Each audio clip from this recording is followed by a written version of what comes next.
Kalau misalkan mau nyoba ke luar negeri, negara mana tuh menurut Mas Andri yang cocok dengan tipikal pemain kita? Kalau saya lebih cocok ke main ke luar negeri. Negara mana tuh? Kalau negara Korsel lah. Boleh. Ke Korsel Ya, ya. Korea Selatan boleh. Direkomendasi sama Sintayong ya. Sintayong langsung. Emang kenapa Mas sama liga gratis ongkir? Kalau misalkan ke Liga Korea Selatan yang layak main di sana menurut Mas Andri siapa-siapa aja tuh yang berlaga kemarin?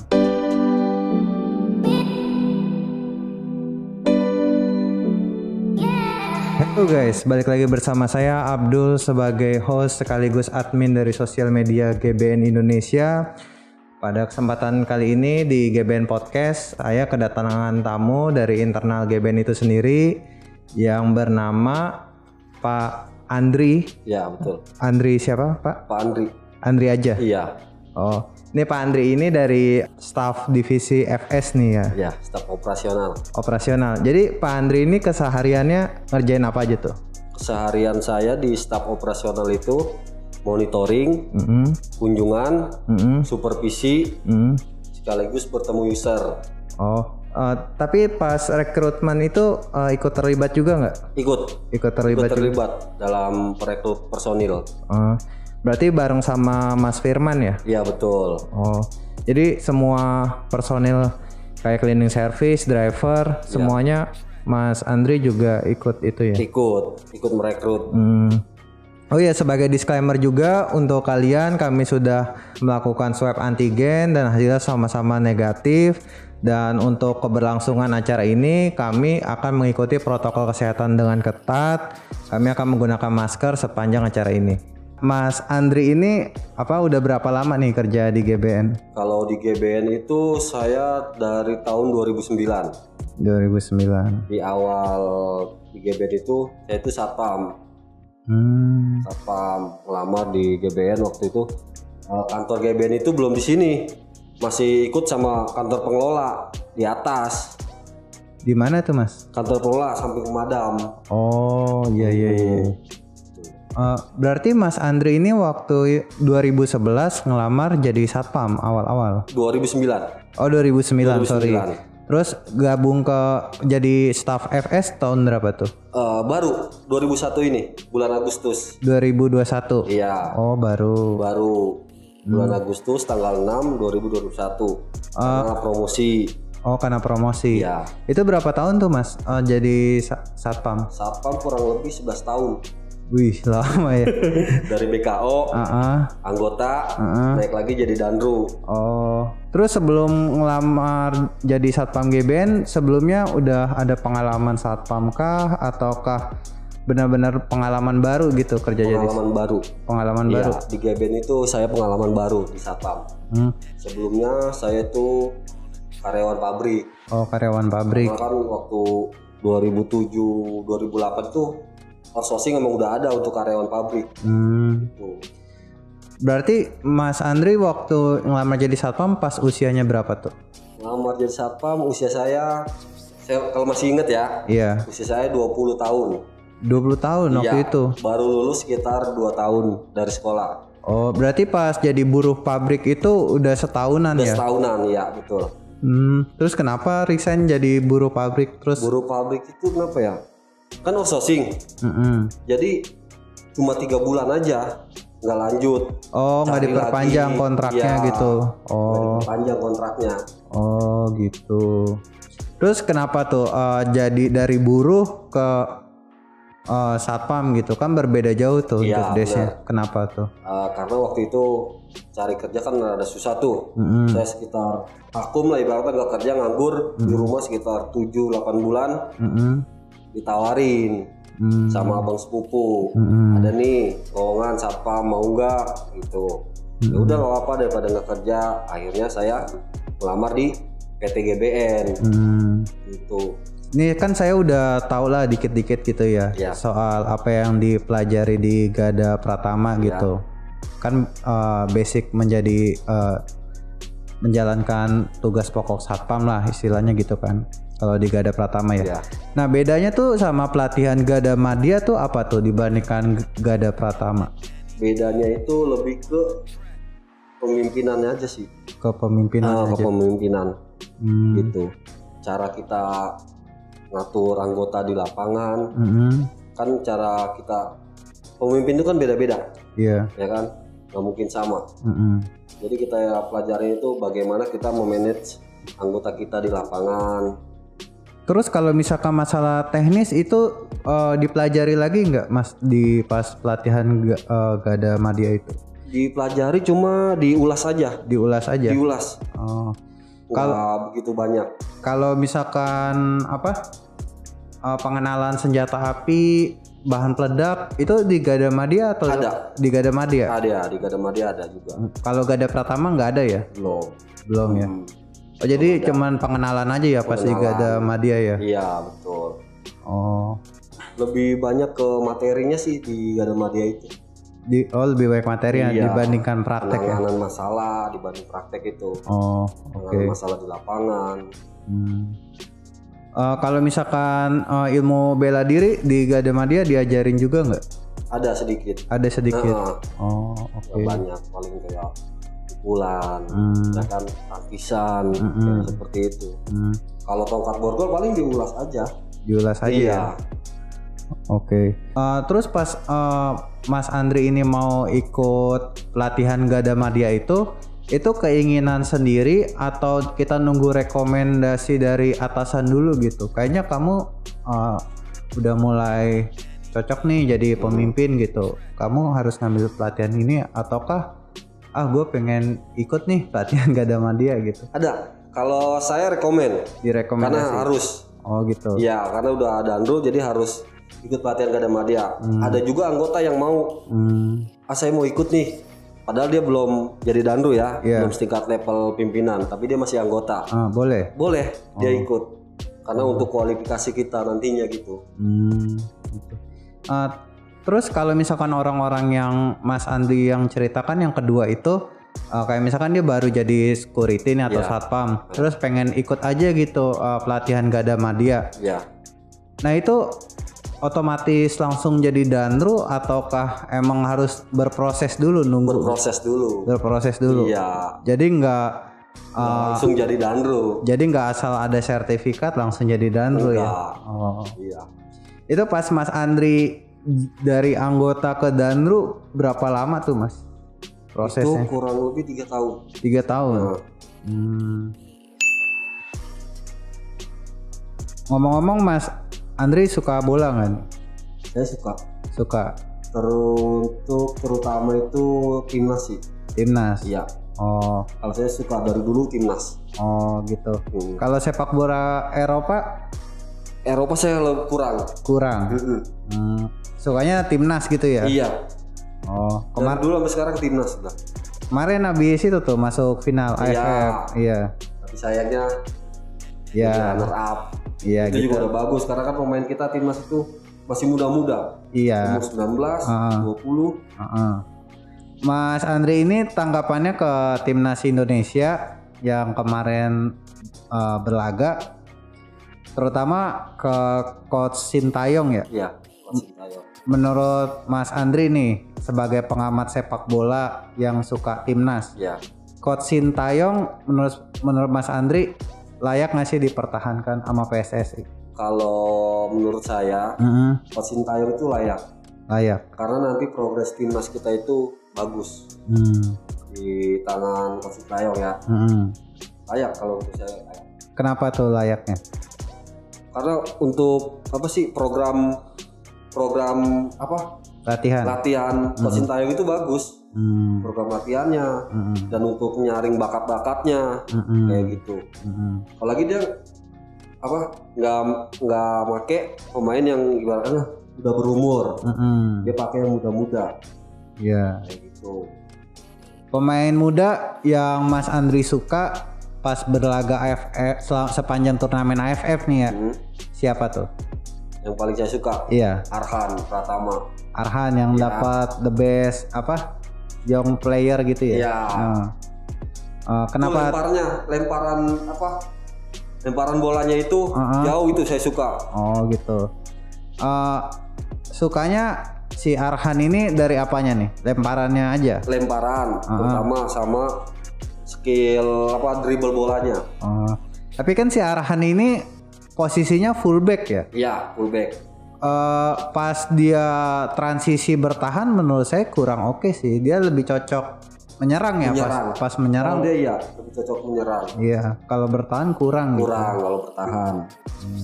Kalau menurut saya sih Arhan lebih cocok jadi pemain gelandang tengah sih. Iya, jadi sayap gitu ya. Gelandang. Iya. Kali bisa kayak Gervinho gitu. bisa. Iya. Kalau Ivan Jaya suka nggak tuh? Ivan Jaya kurang sih kalau saya. Kurang ya. Tapi skillnya oke gitu, pas nusuk gitu dia.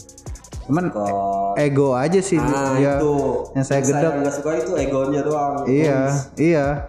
Ada temen gak mau kasih bola. Iya, udah kayak Cristiano Ronaldo maunya ngesut aja. Ngesut aja. Udah deket shoot. Iya. Pemain-pemain kita kan yang kemarin berlaga di Piala AFF kan ibaratnya cukup prospeknya cukup ada gitu ya, cukup bagus gitu. Nah, ini pemain-pemain muda ini menurut Mas Andri melanjutkan karirnya nih. Ibaratnya kan sebuah timnas itu akan oke jika pemain-pemainnya bermain di klub yang oke gitu ya kan. Nah, menurut Mas Andri pemain-pemain kita tetap stay di Liga 1 Indonesia atau nyoba tantangan baru ke luar negeri gitu. Kalau misalkan mau nyoba ke luar negeri, negara mana tuh menurut Mas Andri yang cocok dengan tipikal pemain kita? Kalau saya lebih cocok ke main ke luar negeri. Negara mana tuh? Kalau negara Korsel lah. Boleh. Ke Korsel ya. Korea Selatan boleh. Direkomendasi sama Sintayong ya. Sintayong langsung. Emang kenapa Mas sama liga gratis ongkir?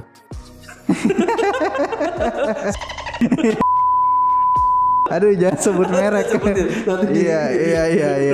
Iya. Tadi udah berkali-kali nyebut merek. Capek saya ngeditnya ntar. Iya. Kalau liga kita di Indonesia sih, menurut saya kurang bagus. Kenapa tuh Mas? Karena kebanyakan gratis ongkir ya? Bukan. Bukan. Kebanyakan itu pemain tuh emosi. Iya, dikit-dikit ribut. Iya. Dikit-dikit ribut dengan keputusan wasit. Wasit yang jadi korban. Kayak gitu. Kurang bagus lah. Ya habis kalau misalkan kalau kita nonton bola, kalau nggak teriak wasit pinter itu kayak kurang oke gitu ya kan? Iya betul. Iya. Itu kebalikannya yang tadi. Ya. Terus juga liga kita juga dari dari pola permainannya juga kayak asal-asalan gitu nggak sih? Kayak nggak ada polanya ya? Ada pola, kayak pemain tarkaman aja. Iya, yang penting mah di mana ada bola udah tackle aja udah. Jatuhnya kayak liga kampung. Iya. Bukan profesional. Terus juga dari segi developmentnya juga kayak dibiarin aja gitu anak-anaknya mau makan apa gitu ya kan, rata-rata pada makan mie instan kan. Sebenarnya kan atlet kan nggak boleh makan. Nggak boleh. Iya. Harus yang bergizi. Kalau misalkan ke Liga Korea Selatan yang layak main di sana menurut Mas Andri siapa-siapa aja tuh yang berlaga kemarin? Ya kayak Asnawi, Arhan, terus satu lagi nomor 8. Evan Dimas. Bukan, yang depan menyerang. Saya nggak ngikutin sih soalnya. Witan. Ya, Witan Sulaiman. Iya. Nah itu boleh. Sana semua keluar. Nambah pengalaman, nambah skill juga. Itu si Kepa KW ini juga nggak layak juga nggak? Kipernya si Nadeo ya? Nadeo. Iya. Ya boleh. Iya. Kepa KW. Iya, dia kan mirip kiper Chelsea dia. Kepa KW. Terus kalau misalkan ke Liga Korea Selatan ya, itu menurut Mas Andri langsung ngambil ke Liga satunya atau kasta keduanya gitu? Liga 1. Langsung Liga 1 tuh. Liga utamanya. Kira-kira bisa nggak tuh Mas pemain-pemain kita beradaptasi di sana? Bisa. Soalnya kan si Egy aja ya, si Egy Fikri itu ya. Dia main di sekarang saya nggak tahu ya main di mana ya. Yang FC Seneca. ya Liga Serbia ya. Iya, Serbia. Iya. Itu aja kan dia kurang bisa beradaptasi tuh. Padahal dilihat dari pemain-pemain Eropa itu kan dia udah cukup senior gitu. Tapi beradaptasinya kurang. Nah itu kayak pemain-pemain kita yang lain ibaratnya bisa lebih baik nggak sih dari si Egy? Kalau menurut saya sih bisa lebih baik. Bisa lebih baik. Bisa ya. Karena mungkin beda negara ya kan. Oh gitu. Kalau Liga Serbia banyak pesaingnya gitu ibaratnya. Betul. Kalau Liga Korea Selatan kan ibaratnya sesama Asia. Sesama Asia masih. Iya. Cuman lebih maju aja mungkin. Cuman kalau menurut Mas ini dari pertandingan AFF kemarin dari segi permainan ya. Apa aja tuh yang harus diperbaiki sama timnas kita? Kalau menurut saya itu pertahanan. Pertahanan. Iya. Kenapa tuh? Pertahanan kita gimana ya? Dia fokus bertahan, tapi nggak ngeliat orang. Oh gitu. Iya. Memang bagus banyak, tapi nggak ngeliat pemain lawan. Jadi main itu aja ya? Iya. Fokus bertahan memang bagus. Cuman kan sering kejebolan. Iya. Yang kedua penyerang striker. Kenapa striker kita? Striker kita itu belum ada di timnas. Striker murni ya. Oh gitu. Iya. Lah itu siapa ya? Siapa? Si Egy main di sayap ya dia? Di sayap ya. Di sayap. Rata-rata sayap gelandangan yang cetak gol. Gelandangan. Gelandangan. Main gelandang maksudnya. Iya, saya gelandangan masuk lapangan bola. Oh oke. Kalau untuk striker murni di timnas itu belum ada. Kalau si Ezra itu? Ezra kurang ya. Kenapa tuh dia kurang? Kurangnya gimana ya? Seharusnya kalau sebagai striker itu ada pun atau tanpa bola itu dia bisa membuka ruang. Iya. Masuk peluang yang ada. Tapi ganteng tuh Mas. Ganteng lah. Kan pemain keturunan. Iya. Kira-kira nih menurut Mas Andri ini pemain yang layak dipertahankan sama coach Sintayong dan dan pemain yang harus disingkirkan tuh siapa-siapa aja dari hasil turnamen kemarin ya? Siapa aja nih menurut Mas Andri? Kalau saya Irfan Jaya yang harus disingkirin. Kenapa tuh? Ya itu saya bilang egonya. Penggantinya siapa? Penggantinya bisa siapa? Kan di situ banyak, ada Egy. Iya. Ya. Kan sama-sama pemain sayap juga kan? Iya, tapi nanti pelapisnya Egy siapa? Pelapisnya Egy bisa ambil dari yang berapa tuh? U18 atau berapa tuh? Timnas U18. Yang angkatan Evan Dimas pada kemana ya pemainnya ya? Kan dulu. Kalau Evan Dimas kebanyakan udah di Liga 1 semua. Oh, jadi udah teracun itu ya, sama bebas ongkir. Udah di situ semua. Iya. Dulu kan ada tuh yang oke tuh yang siapa yang namanya? Siapa? Dari Z gitu. Yang pemain sayap yang agak kulitnya agak hitam gitu, yang Indra Safri. Zulkarnain. Ya nggak tahu, saya lupa. Pas yang apa? Iya benar Zulkarnain ya. Itu kemana tuh dia? Sama kalau salah Liga 1. Nggak dipanggil ya sama Coach Sintayong ya. Padahal usianya sama kan sama si Evan Dimas ya. Terus siapa lagi tuh selain Irfan Jaya yang harus jadi nggak ada lagi ya? Nggak ada lagi. Itu kalau si Kam siapa sih? Siapa? Pemain tengahnya saya nggak ngikutin AFF kemarin, soalnya saya nonton Chelsea, saya sukanya Liga Eropa saya. Kayak apa tuh Evan Dimas ya kan? Ya, Kam siapa ya yang gelandang bertahan? Ya, itu bagus. Tapi dia kan syutingnya tuh begitu semua dia, melebar. Iya, passingnya juga sering salah dia. Untuk penguasaan bolanya sih bagus. Iya, etos kerja juga oke dia. Itu wajib dipertahanin. Wajib. Karena dia pemain dari Papua ya, atau Timor Leste gitu. Ezra pertahanin nggak? Ezra kayaknya enggak juga. Enggak juga. Gantinya siapa? Gantinya Irfan Bahdim. Deklaan. Oh gitu. Iya. Boa Salosa.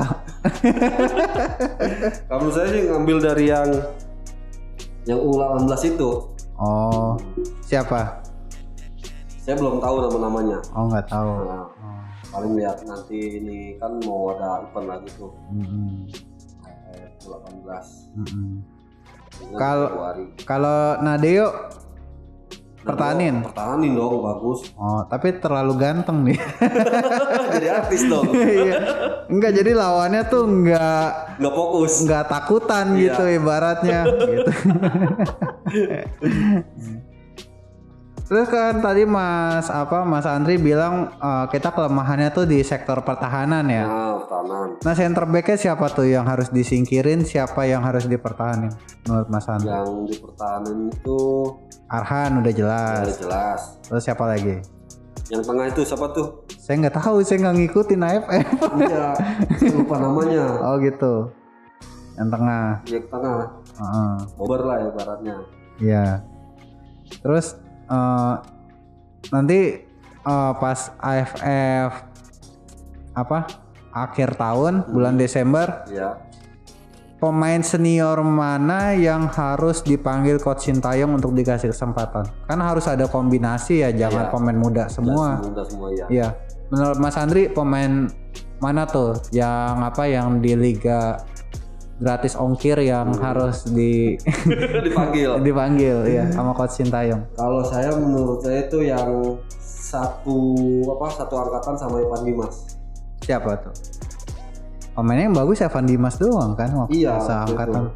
Terus siapa lagi? Ada tandemnya itu satu. Muklis.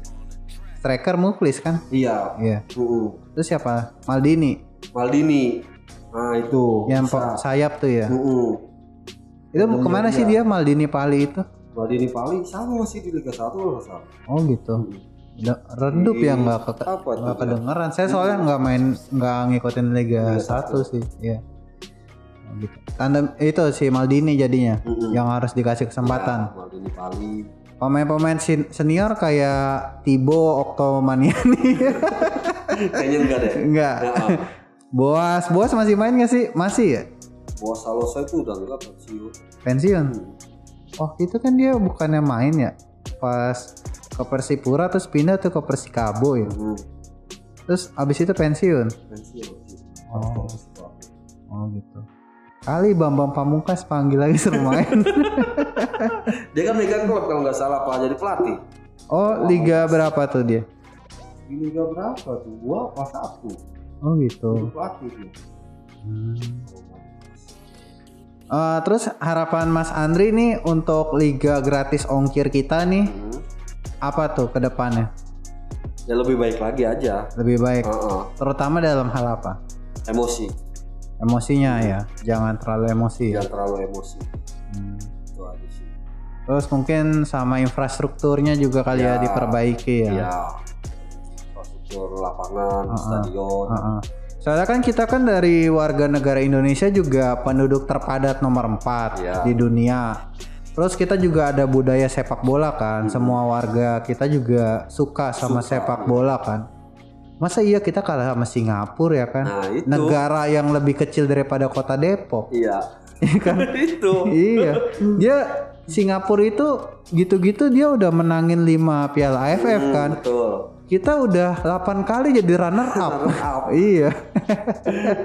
Kan harapan saya semoga Indonesia bisa ngangkat piala AFF dulu ya. Iya, AFF dulu. Iya, ibaratnya tuh step by step. Ya.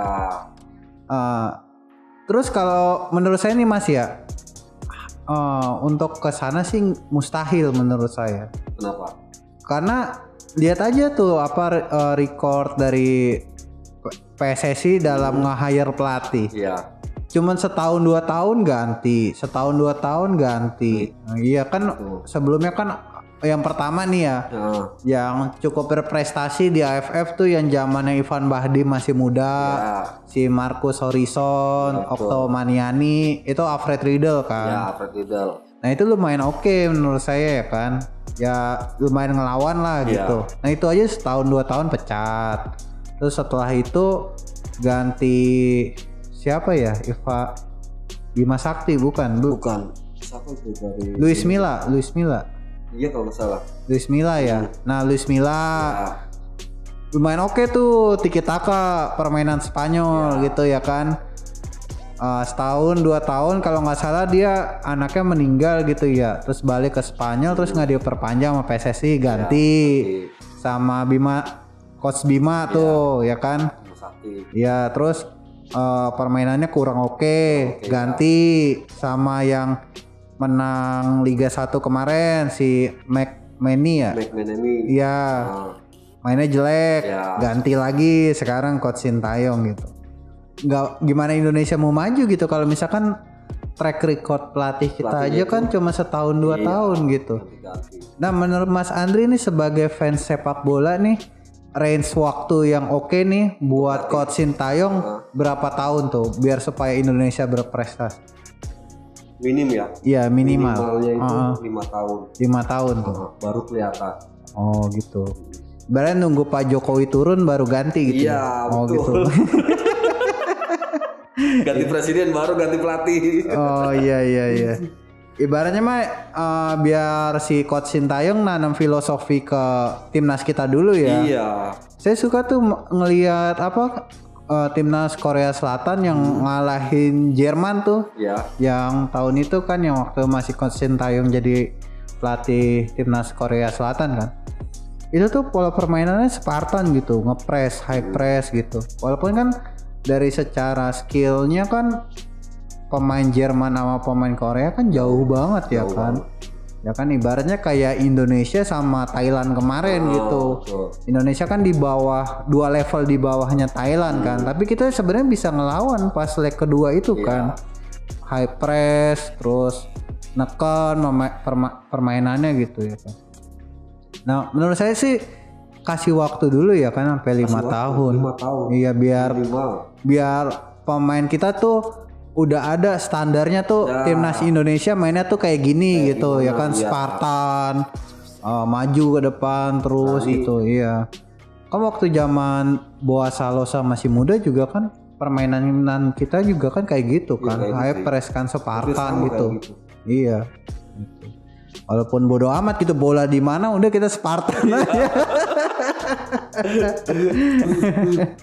Iya. Ini kita balik ke pembicaraan yang tadi ya, yang sepak bola ya. Harapan Mas Andri nih untuk timnas kita ke depannya apa? Harapan saya? Ya, harapan saya sebagai fans sepak bola sejati. Fans sepak bola timnas. Iya. Kalau saya sih berharap timnas kita itu bisa ngangkat piala AFF. Itu aja dulu. Kalau piala Asia? Jangan dulu, belum kayaknya. Ya. Kalau saya itu aja dulu berharap. AFF ya. AFF bisa ngangkat piala itu. Kalau nggak salah tahun ini diadain lagi ya AFF. Ada. Ya? Tahun ini ya. Tahun ini. Dia akhir ya. Cuman di akhir Desember. Itu tuan rumahnya siapa ya Mas ya? Tuan rumah Kamboja kalau nggak salah. Kamboja ya. Iya. Kemarin kan Singapura. Oke.